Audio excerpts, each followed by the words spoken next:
I've been seeing the Lego Idea book, Unlock Your Imagination, on my library shelf for a long time now, but never got around to picking it up. And I finally did, and I'm really glad because it's an older book. It came out in 2011, but this book is so chock full of some great ideas. And so I'm glad I finally did it. Even though it's an older book, I think it's timeless. And here you got a glossary of contents, all the different things we're going to be building.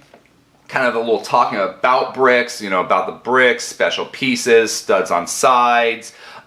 Scale, you know, what scale do you want to make your creation? And the one thing here is they say minifigure scale, and I think that's thrown around a lot, but what does minifigure scale mean? Basically it means that the building has doors that minifigures will fit through, and seats the minifigures can sit on. So it's big enough to have a minifigure go and use it comfortably, and that's minifigure scale. And down here is just how to use this book. And they talk about how they give different angles to these models and the different alternative models you might build with it. Construction boxes are little tips on how they did it. And what I really love about this book is they've given you brick tips, and that's what this book is. This book is about inspiring you to build something. It's not just a list of instructions on how to build things. So we come to planes, trains, and automobiles. And we'll see here the pieces you might need. Now these are some of the pieces that will be very helpful when you're building your own car. But here we come to two cars. Separate builds, we get these different angles. There's a side, here's a back angle. Here they've taken it apart to show you how you're going to build the harness to your car or the carriage. And then, you know, you've got another car over here. These are to spark ideas. And what they do is give you a challenge. Building brief. Objective, create a small automobile. So here's some ideas to get you going, but you need to create your own automobile.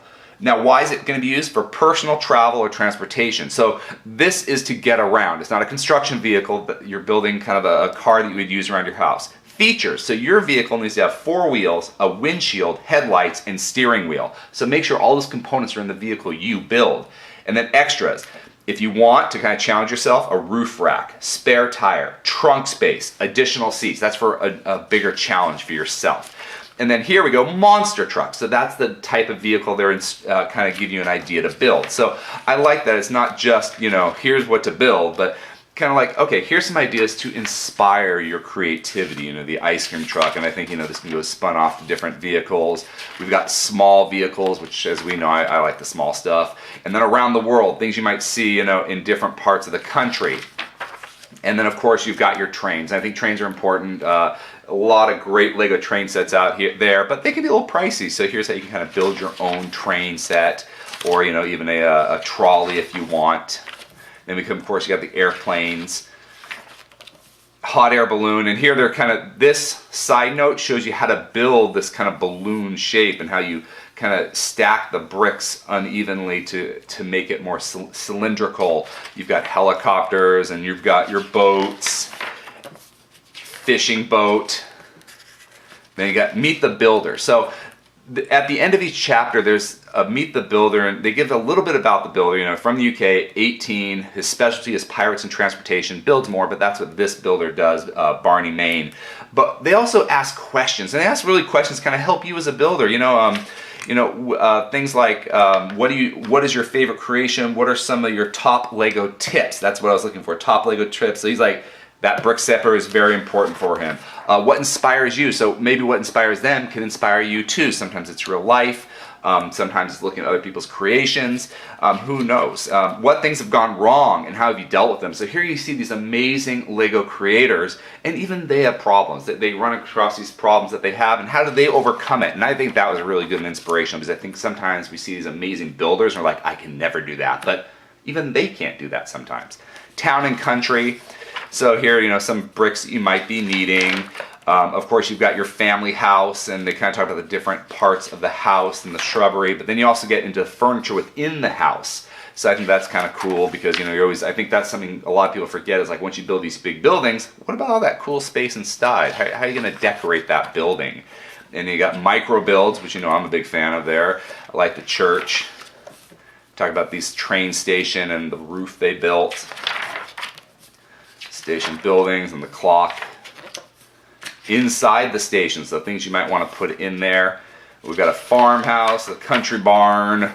Inside the farm, a little duck pond. I like that duck pond and that goose that they've got.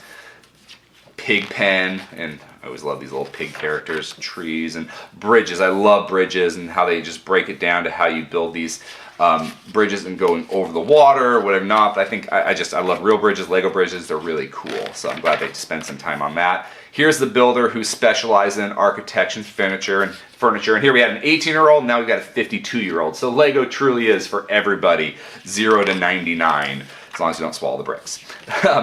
So again, they talk about tips they have, frustrations they've had, you know, and just advice to give builders, and out of this world. And this section was really cool. It kind of reminded me of the older space sets. You kind of see there, it looks like stuff from the 80s. At least to me. And then you've got these space walkers, which I feel like you could easily kind of use to inspire you to create mechs. And of course, you got your space fighters, small spaceships, more small spaceships, micro ships.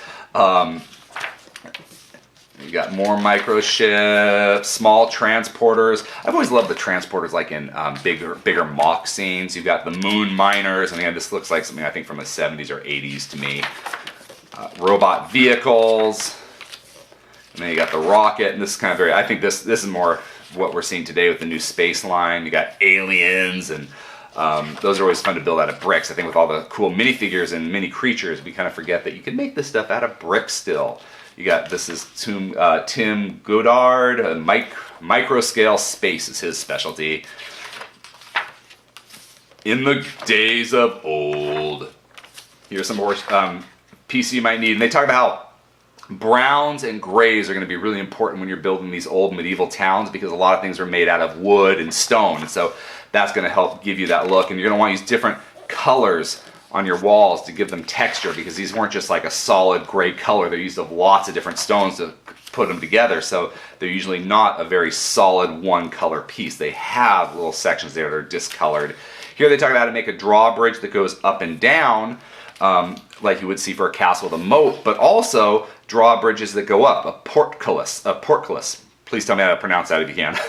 But yeah, so this is those drawbridges that get basically pulled up. Instead of swinging down and walk across, these go up the gates, the portcullis. You got different types of castle doors. That looks very menacing if you're going to do something evil.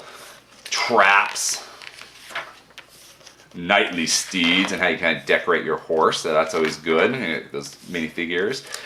Something creative to ride. Dragons, and I think Ninjago's done a great job with dragons. So this is cool, but with the Ninjago sets out there, lay siege, so siege vehicles. These are kind of really cool designs. I especially like that little wall they've kind of created, or a shield. Cannons. I know they make minifigure kind of size cannons, but here you can make your own instead of just have one there. The micro medieval builds, and this, as soon as I saw it, I thought of all the Harry Potter castles that people are building. So you know, you can definitely use these micro medieval scales to do other things in fantasy. Here's our builder, Sebastian Arts, and his tips of the trade.